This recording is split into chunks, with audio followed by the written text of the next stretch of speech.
नमस्कार मैत्रिणींनो, रोहिणी कलेक्शन मध्ये तुमचं स्वागत आहे। आज मी वेअर केलेली महेश्वरी कॉटन साडी आहे। ही खूप ट्रेंडिंग साडी आहे। महेश्वरी कॉटन म्हटलं तर खूपच सुंदर अशा हलक्या फुलक्या नेसायला खूपच सुंदर अशा वाटतात। बघा, आपण मी जी वेअर केलेली साडी आहे ही ह्यातली साडी आपल्याकडे यात कलर उपलब्ध आहेत। एक आहे आपल्याकडे मस्त असा गुलाबी कलर, बघा त्याच्यावर ऑल ओव्हर टसल्स आहेत, बुट्टे आहेत, खूप छान आहे। आणखीन एक साडी आपल्याकडे दुसरा कलर आहे मेहंदी कलर।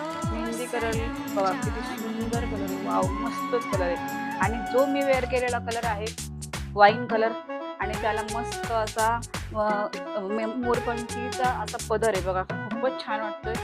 बघा साडी पूर्ण चापून चोपून बसते। ऑल ओव्हर साडीला बुट्टा आहे, मस्त अशी छोटीशी बॉर्डर आहे जरीची। ह्या साड्या लग्न सराईला, लग्न समारंभाला, बर्थडेला कुठेही आपण पटकन वेअर करून जाऊ शकतो।